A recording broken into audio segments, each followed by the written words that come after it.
Welcome to the Rhythm Changes podcast. I'm your host, Will Chernoff, and this episode is sponsored by 12th Street Sound, a recording studio in New Westminster run by Anthony Santorini.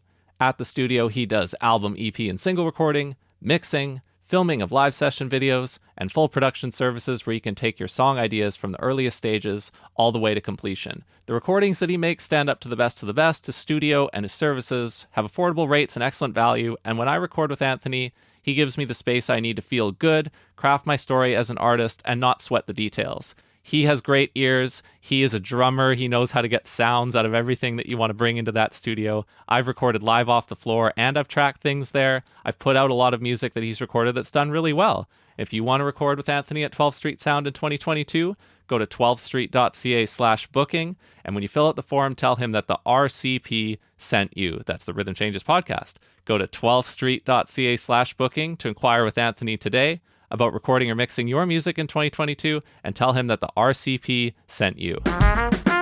This episode is sponsored by Railtown Mastering, an audio mastering studio in the heart of Vancouver, led by Andrew Downton. Now, what is mastering if you're not familiar? Mastering is the final step in post-production of your recordings, where you finish the music that you've already tracked and mixed. And Andrew is my favorite mastering engineer to work with, and he's my recommendation for you to finish your recordings in 2022. He's mastered a lot of stuff that I've put out. Me and my friends trust that when we send him our mixes, he always makes them sound better and sorts out a lot of the details.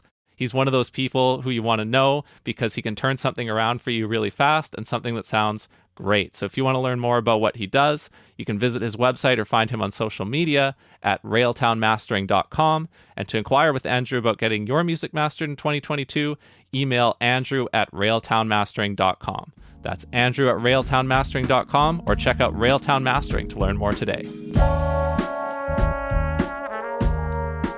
I really push on the process of it being in theater, where it was like always prioritizing the process over the product, which I think is a stark difference from this kind of commercially poppy side of the music that I'm making. It's so focused on the product, and so I really wanted to take that process mindset and implement that.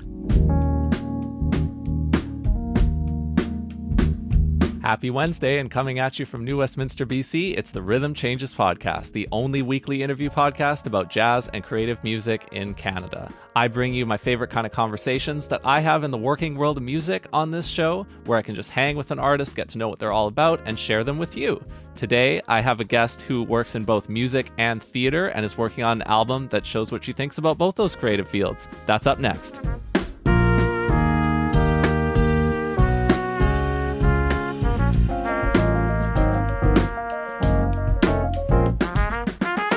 Our guest today is an actor and musician who released a single from her album of the same name, New Age Attitudes, on April 22nd, 2022. You can find her on Bandcamp, Instagram, and Facebook under her own name, stream her music anywhere, and visit her website, amandasum.com. So please welcome to the Rhythm Changes podcast, Amanda Sum. Hi, thanks for having me. My pleasure. It's nice to meet you, and I really enjoy your sound. It's a very interesting mix of stuff, you know?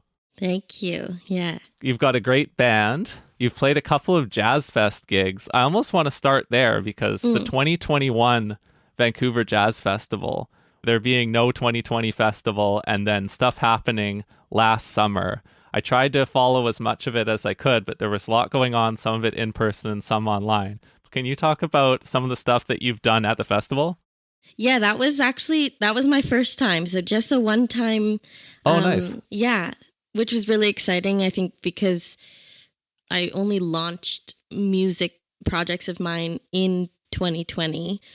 So kind of everything that I've done, music related, recording related, has been informed by the pandemic. That was kind of my first live gig with a band. Yeah. Oh, wow. and it was like, it was outside. There were about 50 people. That was still in that time where it was the capacity limits were small and then live streamed as well. But yeah, it felt really special for me because I think I have a bit of trouble defining genre within the work that I'm doing, whether in theater or in music. So it was kind of affirming for me to know that I could kind of, blend into a bit of jazziness and then kind of move out into kind of folk or move into kind of more commercially pop things, and that it can kind of be malleable and they can live at the Jazz Fest too. Yeah. Yeah, so you were on one of those Granville Island stages. I went there and I saw Thad Bailey Mine, Chris Fraser, and a bunch of other stuff on that probably same place, right? Yeah, same place. Yeah. Was your gig during the peak of the heat wave? Yes. Oh my God. It was. And I was a bit, my mom makes makes our stage costumes and made these pink blazers that Jamie Lee, who plays drums, we did a duo show online in 2020. So my mom made us these pink blazers.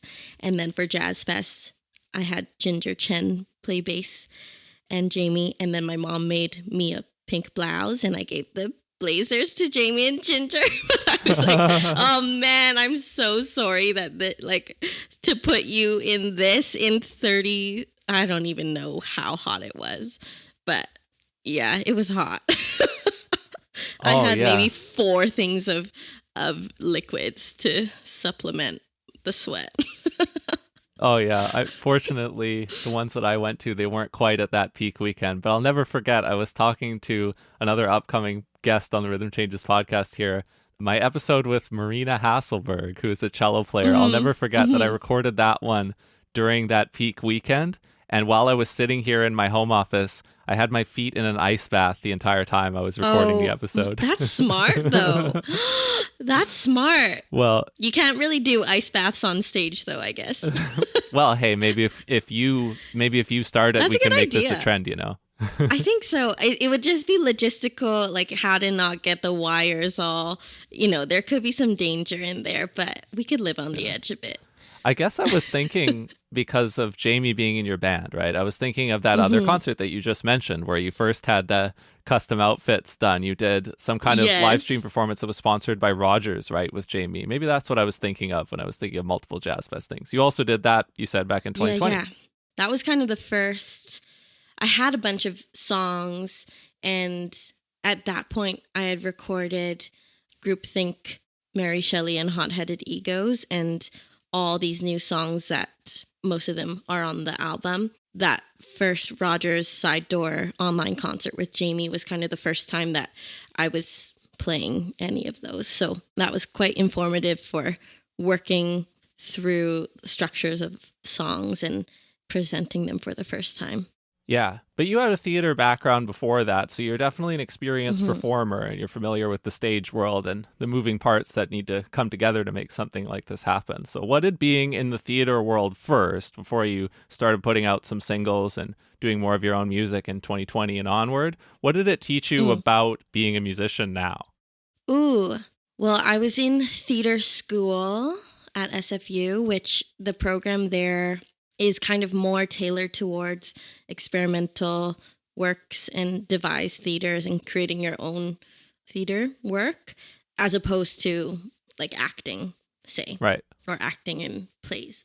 So in that sense, that was really informative it heavily relied on collaboration.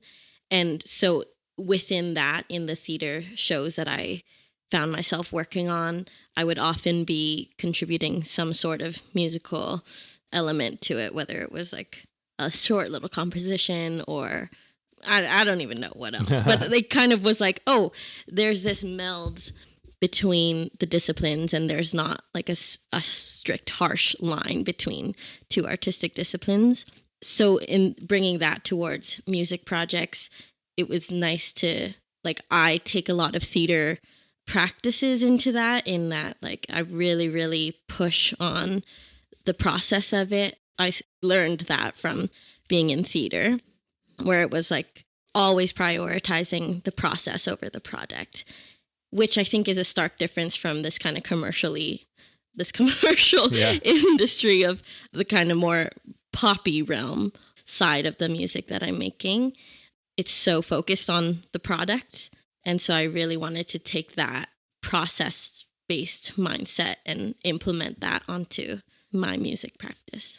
I have a feeling that that could be kind of frustrating, and I imagine your bandmates probably really appreciate that you're coming from this perspective of emphasizing the process over the product. I imagine that makes it for a much more friendly environment for the people that you work with on your own stuff, you know? I hope so. I hope so. I mean, there is like a bit of the difference in theater and music is that theater, everything is live and it lives in that moment on the stage and you do it. And if you mess up, you get out of it, you move through it and it's live and that's the excitement of it.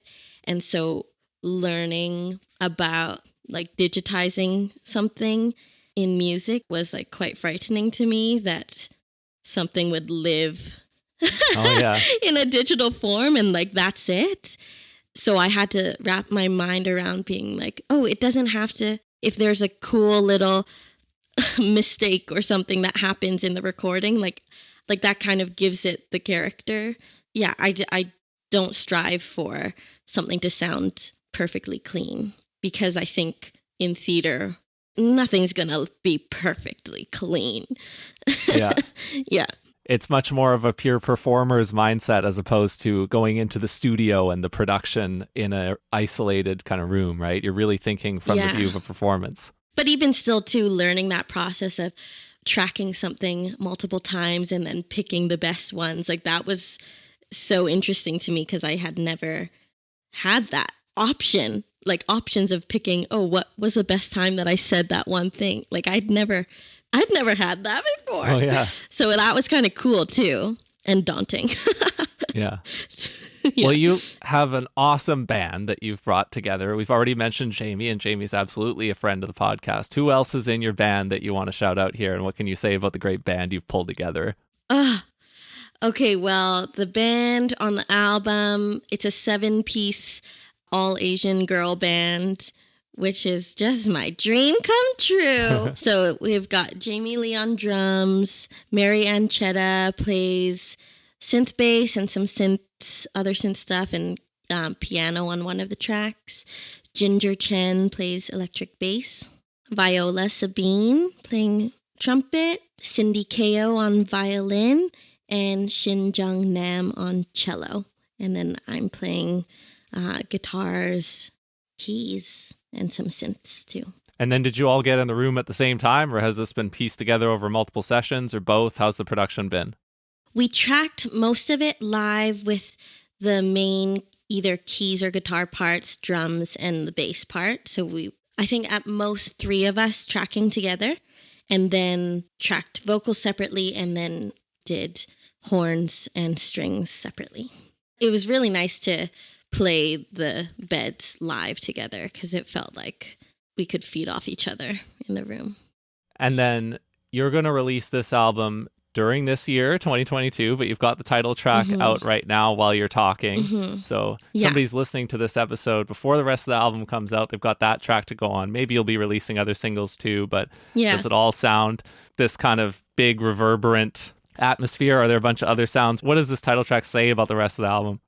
Yeah, I'm really stoked about this one. Like I knew that the album was going to be named after this track. Thematically, this track sets this little umbrella for everything to fall under.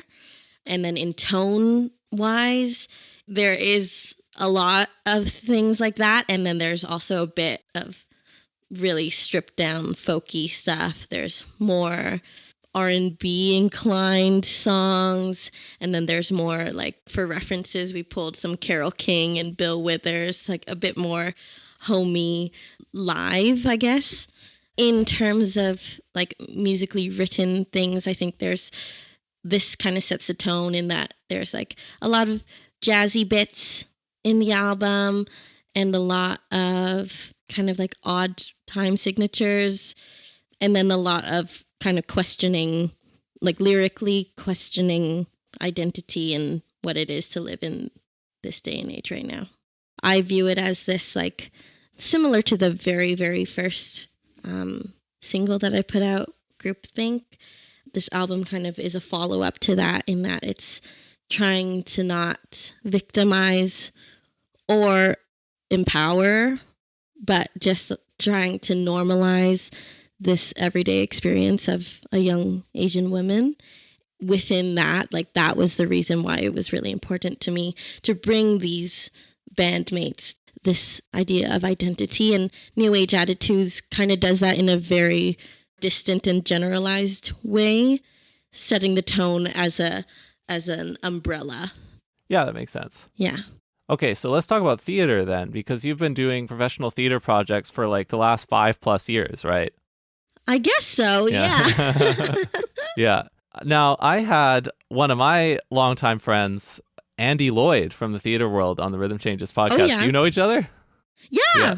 Cool. I thought so. Yeah, because I know that you would have both referenced, probably have a lot of mutual friends too from that SFU program. Like maybe Howard Dye is another person I've known for a long time that you might have worked with. Oh, sweet. Yeah. Cool. Yeah, Howard and I we're working together very soon again. Oh, good. Yeah. And I know that you both referenced Rice and Beans Theater separately on different projects that you might have done with that group too. That sounded like an interesting group as well. Those Rice and Beans friends came out of the SFU program too. Yeah. So that, yeah. You did an interview with Stir Vancouver, and they asked you about how you balance the work of doing both theater and music at the same time. And when they published their article featuring you, this is what you said back at the time in that article, or at least it's what they said you said. I go through spurts of which one is more intuitive. It often feels like a grass is greener situation. If I'm head deep in a theater project, I feel like I'm neglecting my music and vice versa, trying to find that balance. Where are you at on that right now? That feels, I'm still there, girl. Still there, 2021, Amanda.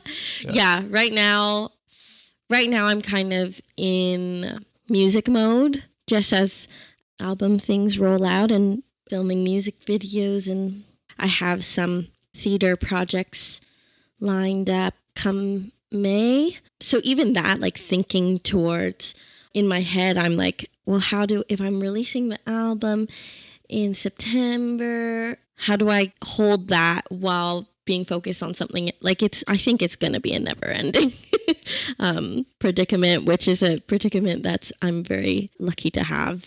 I mean, the reason that I kind of started focusing a bit more on music nearing the end of my theater degree was because I knew that the work that I wanted to make was sat somewhere between music and theater, but not being conventionally what we think of musical theater. I want to be making these kind of hybrid pieces, and I wanted to put more time into my music so that eventually I could bridge the two. So right now I'm working with Theater Replacement as their artist in residence on my show, which is a pop-up book version of my album. So it's a book in performance. So it is kind of this like theater music hybrid, which is exactly the thing that I want to be making. So I feel really lucky that I have some support to be able to make that. But again, I wouldn't be able to have made that had I not chosen to start focusing on music too. So I'm kind of like focusing on theater, focusing on music, and then focusing on what that marriage is. Nice. Can you talk a little bit more about what it is about musical theater that you were saying and what people traditionally think of it? What in particular about that are you looking to challenge with what you do? I think I have a bit of an aversion to this idea of entertaining.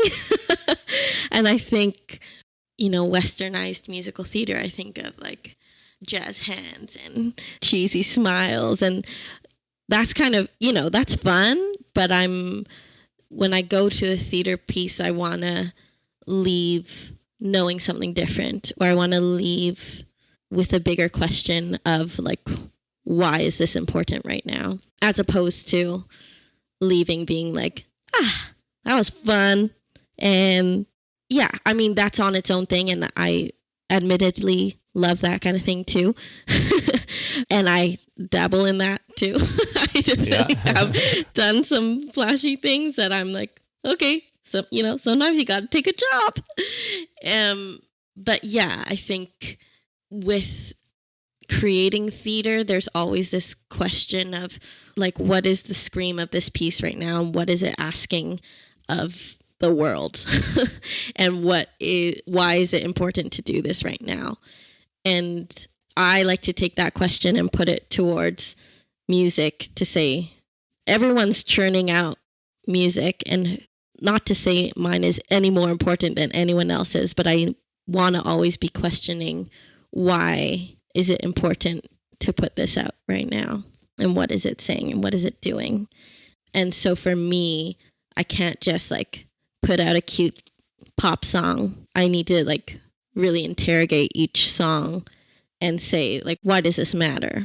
And then to back that, I'm like, okay, it's like lyrically, this is what it's saying, but then also, what is it doing in that I'm giving space and employing other under or misrepresented artists, and that's feeding that. And that's really, like, to me, that feels important, and kind of challenging the ideal setup of of what I had seen painted for musicians. Yeah. So yeah, I think with like music and with theater, to me, it's like, let's gently challenge to make it matter.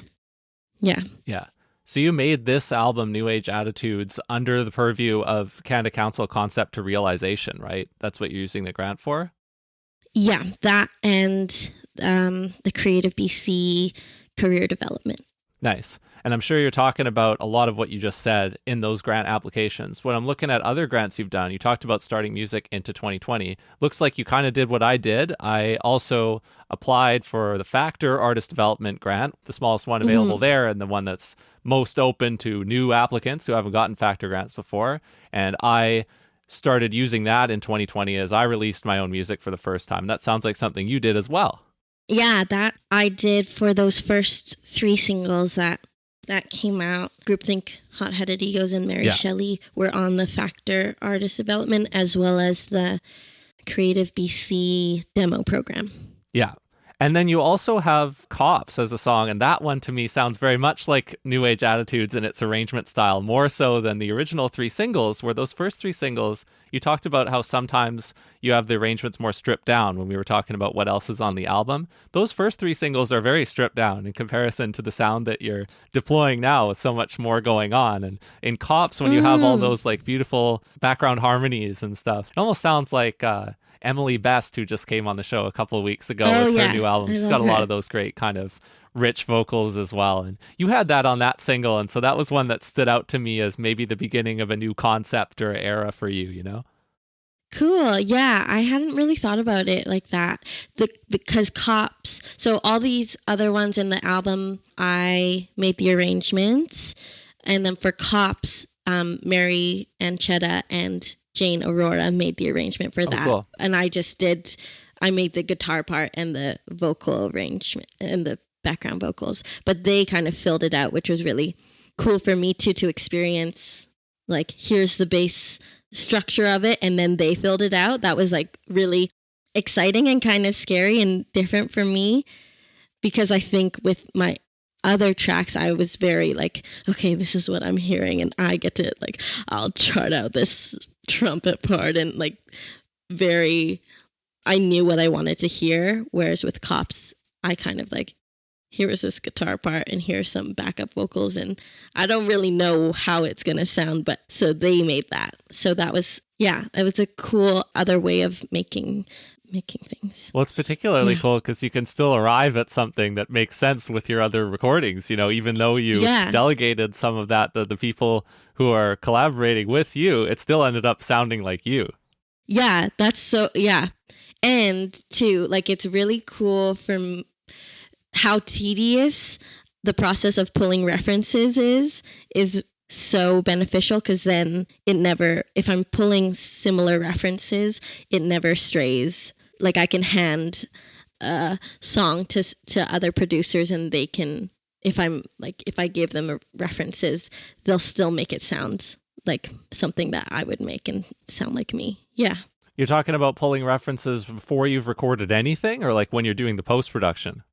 Before I've recorded anything. Yeah. Yeah. So with Olivia Kwan, who engineered and mixed the record and the first 3 singles, the non-Cops ones, she asked for references she's so great, and I love that she both engineered and mixed it, because then we could just land on basically setting up her studio. She was already mixing it in her brain because she was setting up to engineer it, but then because we had pulled references and she knew what she was going to do later, she could set things up. That's really cool, and she's become such a great friend to me. And she had asked for some references, and a lot of those same ones we used for the album too. Yeah. Nice. I haven't seen Olivia in several years, but she did record the Vancouver tracks on my former band's first album, Unrelated, by Early Spirit at Monarch in April 2018. We recorded 4 of the 10 tracks, I believe, from the album at Monarch. Then we did the rest of the tracks in Quebec, but Olivia was engineering that session for us at Monarch, and it was great. Oh, she's so great. I love her a lot. Yeah. Yeah. When I hear all this talk, these great ideas you have about what to bring from theater into music to make it meaningful and how to merge the two things together, I haven't explored whether or not you've done this yet, but do you have any ambitions in the near future to create original works in theater? Like, would you write plays, or would you write and produce theatrical performances as well, in addition to doing your own music? Or as part of finding the right balance, okay, I'm going to be a music artist and then I'm also going to work in theater. Do you also want to write plays and make theater productions? I'm not like a huge writer. Yeah. But the show that I am making with theater replacement is like that hybrid kind of music theater show. So that's kind of, if I am self-producing, I'm kind of going in that direction. But otherwise, yeah, I like working in theater as an actor here and there. And then I also like being just in the room building a show that isn't necessarily my own project. I feel like with the music things and with the hybrid pop-up book show, I feel like I'm at the helm of it and I have a lot of agency in the direction of where it goes. And I like also having the balance of being a support on someone else's project and them being the lead and the director. I don't want to have control over everything. That feels like a lot of pressure. Yeah. But who's to say, like, if there's a moment where I'm like not writing music for a while, then maybe I would dabble in something else. Well, I'm sure you would produce something just as interesting in that area too if you had the need to make some creative space for yourself and try something new. That would be really interesting. But you have a lot of great ideas, Amanda. Your music sounds awesome. I'm really looking forward to the release of your first album. You got a great crew around you. It was really nice to pop on and meet you here, and thanks so much for taking the time to chat with me today. Thank you for having me. It's been fun to chat. Thank you for tuning in to this week's episode of the Rhythm Changes podcast. If you like what we do here, I invite you to sign up to the free weekly article that I write. This week, I wrote about Frankie's After Dark, presented by the Infidels Jazz, Tim Reinert, Corey Weeds, and Frankie's Jazz Club. I talked to as many artists who are performing in this new series as I could. That's available now, and if you want to sign up for future editions of the free weekly article, you can do that on our homepage, rhythmchanges.ca.